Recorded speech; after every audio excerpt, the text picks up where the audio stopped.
Hi there. Today I'm with Deborah Nel, and she's a communications coach, a life coach, a public speaker. She has done wonders for me and my family.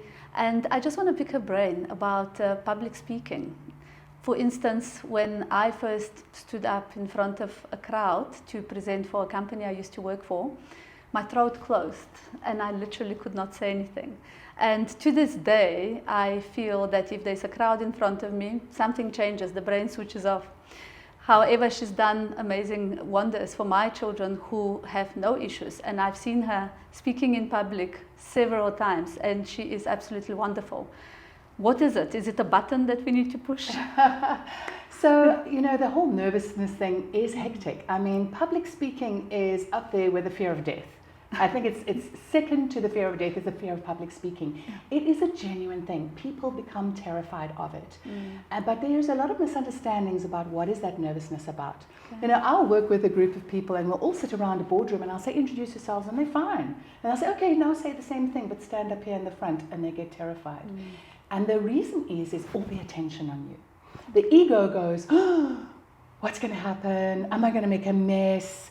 Are they going to like me? Are they going to judge me? What if I mess up? What if I make a fool of myself? And so the voice in your head, I call it your coach, but it's not a really good coach in that situation because it's giving you the wrong messages. And a lot of those are from your past.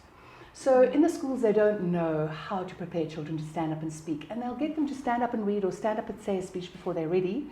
The children will laugh or they'll make a mess, they'll get embarrassed. And then they've got this memory of a bad experience. When I work with somebody who has a fear of public speaking, I can guarantee you they're going to tell me that they had a bad experience at school or as a kid when they had to stand up and speak. And now that memory and that feeling is locked in. So what I do is first of all, I look at, they also make a decision at that point that I'm not a good speaker, or I'm too nervous, or I'm terrified of public speaking, or I can't do it. So what I have to do is then reframe that thinking and show you that that's based on an experience when you were little and unprepared, and then replace that experience with positive experiences where you do stand up and you're successful. And then what happens is that relieves that. Also remember, as soon as you stand up in front of an audience and you have all that attention on you, the body releases adrenaline. Now, adrenaline is a fight or flight syndrome. So I have no idea why when you stand up to speak, your body thinks it needs to fight or run away. But you get all this extra energy. And that's why you'll see people fiddle, or you'll see people rocking, or you'll see people shaking their hands. They've just got too much energy and they don't know how to give it to the audience. So that's another thing that I teach you, is this adrenaline is nothing to be feared. It does have very specific symptoms for some people: closed throat, mouth dry, heart sounds like it's in your ear. Some people will have their voice quiver, or I've seen people faint from adrenaline. Literally, I had a person presenting to me and they fell over fainting. So it has some hectic symptoms. People get headaches from adrenaline. But the trick is to notice, how does adrenaline work in my system, and to notice the awareness of, oh, okay, this is just the adrenaline. And remember, adrenaline is only in your body for about 30 to 40 seconds. And thereafter, it has to subside. Your body cannot handle so much adrenaline for so long. So as long as you're well prepared in the beginning, you're aware of the adrenaline feeling, you can overcome it. Another way to look at it is, adrenaline manifests the same way for fear and nervousness as it does for excitement.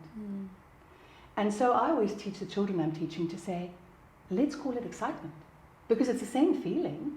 So which feels better? If I say I'm nervous or I'm scared, I feel pretty small. But if I say I'm excited, I feel empowered. And so the trick is to get your coach in your head to say the right kinds of things, because fear and anxiety comes from a future projection. So the future projection is, what happens if I? But if you stay in the moment and focus on your message, then there's no future projection.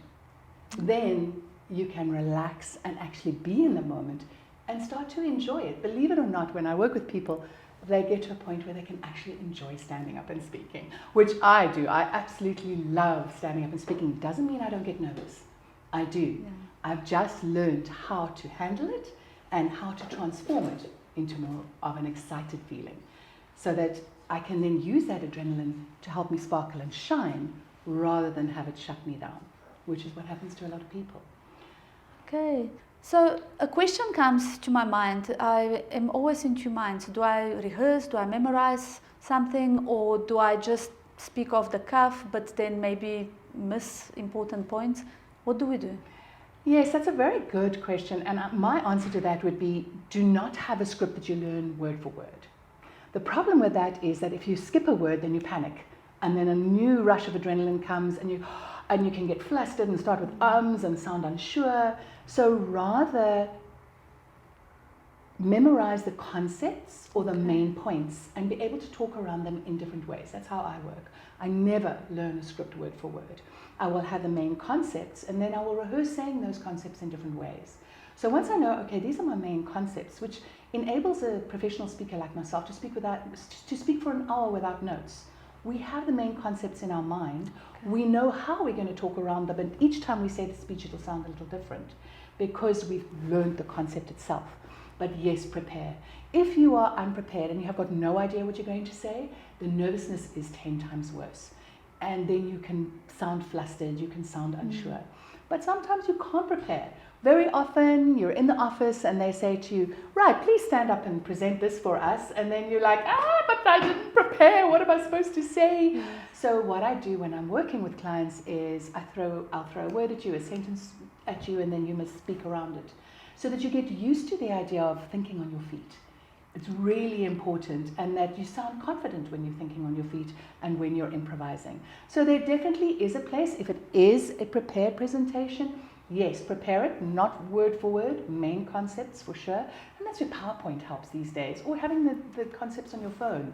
But do not try and write out your entire speech and read it. That also becomes very stilted and lacks spontaneity, and your personality doesn't come through. So when you need to rehearse, yes, rehearse your main points, not every single word. And when you don't need to rehearse, get used to thinking on your feet and talking around a topic. But those are skills that you can learn, and I really would recommend you come see me or go for some training, because these are skills that can be taught. And you can become really proficient at improvising on your feet. You'll notice with your staff, I can give them a word or I can give them a sentence, and they'll be able to talk for a minute on that. Yes. And that's from training with them. It is something that you can learn. So definitely give me a shout. My name's Deborah Nel. You can find me on the internet. Come and do some training with me, and I'll teach you all these wonderful skills. And at the same time, I will show you how nervousness can be a tool to help you shine and sparkle. It doesn't have to be something that shuts you down. Brilliant. Thank you very much. Thank you, Marcia. Look forward to more.